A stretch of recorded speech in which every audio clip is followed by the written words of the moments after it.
Nadeera, good evening. ബംഗളൂരുവിൽ നിന്ന് നാട്ടിലേക്ക് വരാനായിട്ടുള്ള ടിക്കറ്റൊക്കെ എടുക്കാനായിട്ട് കുറേ ദിവസങ്ങളായി പരിശ്രമിക്കുന്നുണ്ട് പലരും.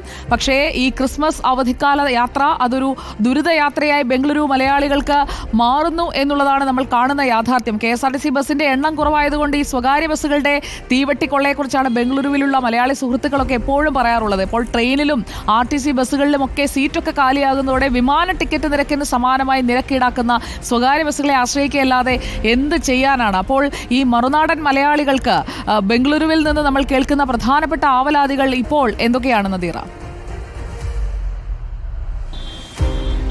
സുജയ, വല്ലാത്ത കഷ്ടമാണ്. ഉത്സവം എന്നില്ല, വെള്ളിയാഴ്ച എന്ന് പറയുന്ന ഒരു ദിവസം ഉണ്ടെങ്കിൽ ഇവിടെ ടിക്കറ്റ് നിരക്ക് ഏറിയിരിക്കും. അത് നമ്മളെ ഞെട്ടിപ്പിക്കുന്ന നിരക്കായിരിക്കും. ഇപ്പോൾ ഞാൻ ക്രിസ്മസുമായി ബന്ധപ്പെട്ടുള്ള കാര്യം പറയാം.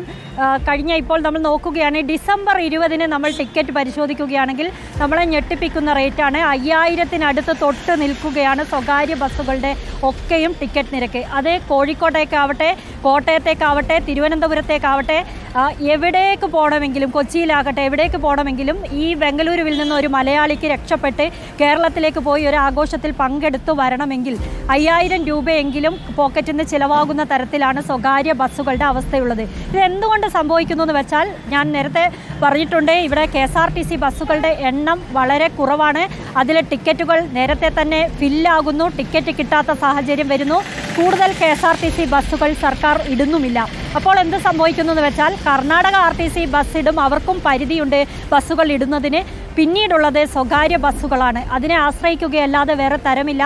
സ്വകാര്യ ബസ്സുകളെ ആശ്രയിച്ച് നാട്ടിലേക്ക് പോകാൻ നിൽക്കുന്നവരുടെ ഒക്കെ ചീട്ട് കീറുന്ന അവസ്ഥ തന്നെയാണ് എല്ലായ്പ്പോഴും ഉള്ളത്. അത് ക്രിസ്മസ് ആയാലും, ഓണ അവധിയായാലും, ഈസ്റ്റർ അവധിയായാലും, ഏത് തരം അവധിയായാലും, ഞാൻ നേരത്തെ പറഞ്ഞ പോലെ വെള്ളിയാഴ്ച എന്ന് പറയുന്ന ഒരു ദിവസമുണ്ടെങ്കിൽ ശനി ഞായർ ഒന്ന് വീട്ടിൽ പോയി തിങ്കളാഴ്ച തിരിച്ചു വരാമെന്ന് വിചാരിച്ചാൽ പോലും നടക്കാത്തത്ര ടിക്കറ്റ് നിരക്ക് കൂട്ടിവെക്കും.